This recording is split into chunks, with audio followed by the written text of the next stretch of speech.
Bon, pour cette semaine, j'avais envie qu'on redécouvre des classiques ensemble parce que je me suis rendu compte qu'il y avait plein de classiques. Je me suis rendu compte qu'il y a plein de classiques que j'avais pas vu depuis que j'avais commencé mes études dans l'audiovisuel et que forcément j'avais mûri et que j'avais appris en technique et tout.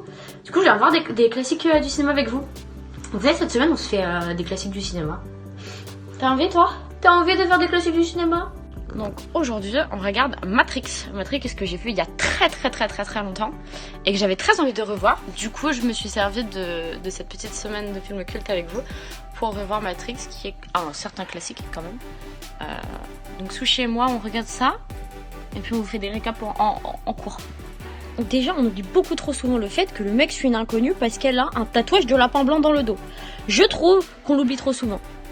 Moi, peut-être, demain, je vais suivre quelqu'un parce qu'il a un labrador dessiné sur l'omoplate. C'est non. L'image, elle est quand même vachement belle pour un 99. J'aime beaucoup la lumière. Ah oui, on aime bien. Ouais, on aime bien. Par contre, c'est un étalonnage que j'aime pas du tout en règle générale. J'aime pas les étalonnages verts.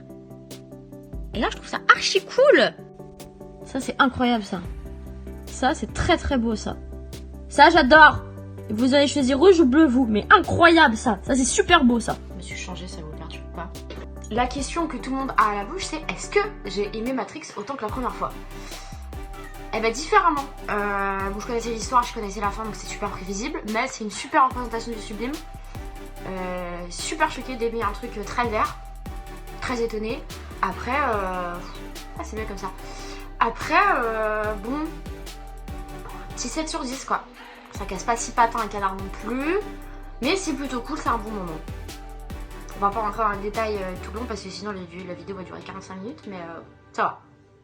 Ça va, on aime bien. Bonsoir la stratosphère, nous nous retrouvons ce soir pour un autre film qui date lui aussi de 99, qui est pour moi aussi un classique, et qui dure cette fois 2h19 et pas 2h16. Nous parlons bien sûr de Fight Club ce soir. Ah, ça va être bien. Ouais, ça va être bien. Est-ce que c'est très romantique de se partager un cancer? Parce que là, c'est quelque chose qui m'échappe un peu, tu vois. J'ai pas envie d'aller voir toi et dire viens, on se partage un cancer, chérie. Non, mais il lui faut plus de 3 pichets de bière pour demander à Brad Pitt de loger chez lui. Mais écoutez-moi bien. Il faut beaucoup moins de 3 pichets de bière pour demander à Brad Pitt si on peut loger chez lui. Là, mais vous êtes des fous. Bon, j'ai pas envie de spoiler, j'ai pas envie de me faire strike, mais pour ceux qui connaissent, le plan séquence là, il est incroyable. Je le trouve incroyable. Il est oufissime. La première règle du Fight Club est il est interdit de parler du Fight Club.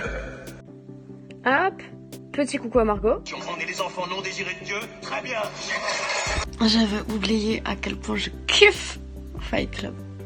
Vraiment, j'ai tellement bouffé du film sous ces 2 ans et demi que genre il y a plein de classiques comme ça que j'avais oublié tellement ils sont bien, mais regardez Fight Club, juste regardez-le.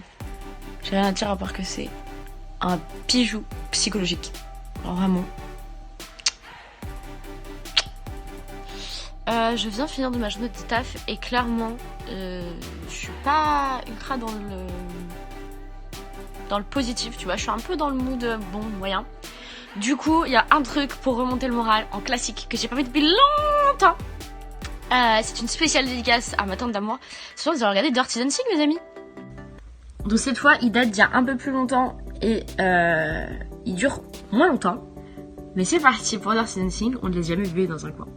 Donc tu vois, typiquement, avoir un début de générique au début du film, je trouve ça génial parce qu'il y en a plein qui partent avant le générique de fin et tu sais pas qui l'a fait. Et ça, j'adore. Donc c'est fou, quoi. C'est vraiment le cliché de la coupe, du petit t-shirt qui laisse montrer les pecs, de la petite veste en jean et des lunettes, en cuir et des lunettes. Vraiment gros cliché, mais qui marche à chaque fois dans le film. Tu sais, quand tu vois ça, qu'elle va finir avec lui. Bébé, il y a encore 20 minutes, elle savait pas danser. Et maintenant, elle danse sur... C'est un peu se foutre de la gueule du monde, bébé, quand même, hein. Moi, je pense que vous saviez danser, quand même. Ah! Bon, on vient de finir Dirty Dancing et c'est vraiment un des seuls films que je peux voir à l'eau de rose. Mais ça reste un chef-d'œuvre et une pépite quand même du cinéma et je le conseille à tout le monde, toute la population française, allez voir Dirty Dancing, c'est super important. Et je veux danser comme bébé un jour ou l'autre. Donc là, il y a une ou deux personnes qui doivent se réveiller et apprendre à une autre personne cette chorégraphie parce qu'il faut que je danse comme bébé un jour. C'est obligatoire. Bon, j'ai un rendez-vous pro dans 2 heures Et du coup, on se prépare, on va regarder Mon voisin Totoro. C'est le classique du jour. J'avais oublié à quel point j'adore les studios Ghibli. Vraiment, c'est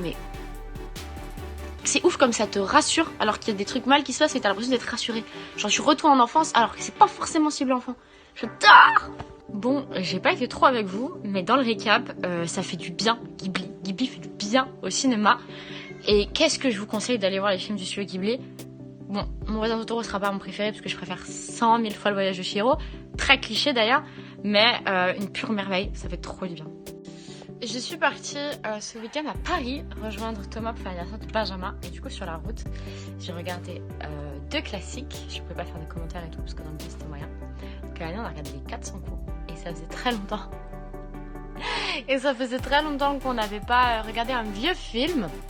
Et ça fait du bien, le cinéma à son origine. Et sur le retour, j'ai regardé Reservoir Dogs de Quentin Tarantino. Et je ne peux être objective quand il s'agit de Tarantino puisque c'est mon réalisateur préféré. Et ça a été encore une fois une pure merveille. Je crois que c'est celui que j'ai vu depuis le plus longtemps, Reservoir Dogs de Tarantino. Et ça a été incroyable. Alors, on a kiffé. Et là, on a rejoint Sushi pour la prochaine semaine, ce qui s'annonce incroyable et plein de travail. Je vous annonce d'ores et déjà que le vlog de la semaine prochaine est un vlog hors série. Il ne sortira pas le lundi, mais le mercredi à 19h.